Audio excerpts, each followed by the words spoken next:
This word is Cuyo, Cuyo, Cuyo. Now, go ahead and tell you, we can talk big grammatical terms here. It's a relative adjective. It follows an antecedent and all those kinds of things. But the bottom line is, it is a relative adjective, and that means that it shows relation between the first part of the sentence and something that follows. It's kind of that connecting word, and we can really say that it just means whose, W-H-O-S-E. There's a couple different forms of whose in English. We have W-H-O apostrophe S, and it can mean who is, and different kinds of whose. But this one is whose, not at the beginning of a sentence, okay? Because again, this is connecting something at the beginning of the sentence with something later. All right, and I'll clarify that a little bit at the end of the lesson. But this is a word that shows relation. It means whose, and it can also mean of which, okay? So I want to just start by giving you some examples in English so that you'll understand what I'm talking about. So I'm going to give you 4 examples in English, and then we'll translate those 4 to Spanish. So the first one is, the car whose owner was not there was blocking the entrance.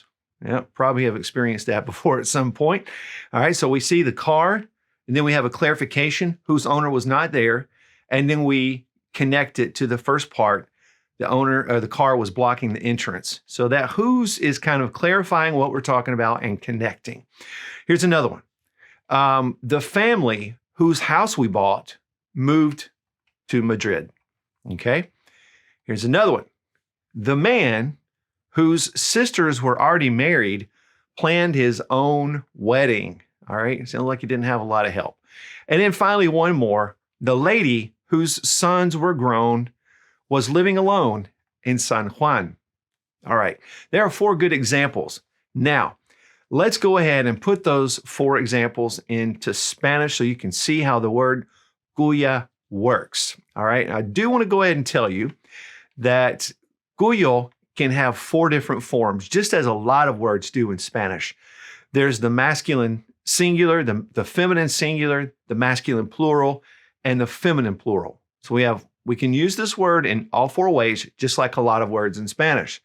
And it just so happens that my 4 examples I gave you are going to use each one of those.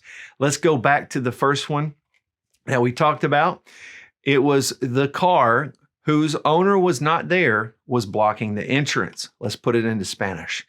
El coche cuyo dueño no estaba bloqueaba la entrada. All right. So we have a lot of different grammar structures here that we can remind ourselves about just by looking at this. So we start out with el coche. Now we have cuyo, whose owner was not there. We can simply say was not there by just saying no estaba, the imperfect tense of the verb estar, which, we use estar for how you feel or where you are. So we're implying, who was not there. It just works by just saying no estaba. Okay, now, one thing I want to point out, cuyo is working with the word dueño, okay?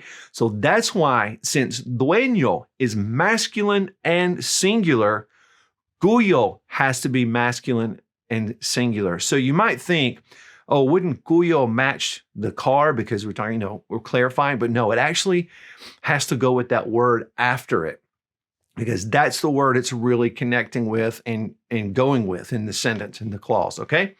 All right, let's look at the next one. The family whose house we bought moved to Madrid. All right. La familia cuya casa compramos se traslada a Madrid. All right. So once again, look at the word cuya. Now it is feminine and singular because it's modifying and working with the word casa, which is feminine and singular. Okay. It does not go with la familia. Let's look at the next example. The man whose sisters were already married planned his own wedding. All right. El hombre cuyas hermanas ya estaban casadas planeó su propia boda. All right. So once again, now hermanas is feminine and it's plural. So cuyas has to be feminine and plural also. All right. Now let's go to that last example that we had there. The lady whose sons were grown was living alone in San Juan. All right. Now here is our masculine plural form. La señora cuyos hijos eran adultos vivía sola en San Juan. So here we see that cuyos is going with hijos, so it has to be masculine plural. All right, so once you get the idea that that word modifies the word after it, you can start to use it correctly in sentences. Now, I just want to clarify something. A lot of times we use the word whose, W-H-O-S-E, at the beginning of a sentence. We're asking, whose something is this? That is a possessive word. That's no longer the same thing. So if the word whose is at the beginning of the sentence, we're really asking who something belongs to. That's a different structure. Okay, so let's look at an example of that just so we can separate these out. Whose dog is this? You ever seen one wandering around, you don't know who this belongs to? Whose dog is this? We're going to say, of who is this dog? ¿De quién es este perro? So we have a completely different structure in this sentence here. Okay, so don't confuse this whose with that whose. All right, we have a lot of words in English that work. They're the same word, but they work different ways. Okay, well, amigos, that helps you understand Cuyo and its different forms. So try out a few sentences on your own. Maybe write them out. Remember, you're not going to hear this a whole lot in conversation, but you may in certain parts of the world that are Spanish speaking. You never know. Okay, but now you know how to use it and you'll understand it when you hear it. Be sure to jump on the Language Tutor Spanish Facebook page and hey, join our community there. We have thousands of members there who are helping each other learn Spanish and asking questions and looking at structures and sharing resources. It's a great thing. And also, hey, be sure to jump on our Teespring shop, buy a Language Tutor hoodie or a mug. And, we appreciate that support. It really helps us out. Okay, amigos, I wish for you and your family and friends paz y bendiciones, peace and blessings. And I'll see you next time.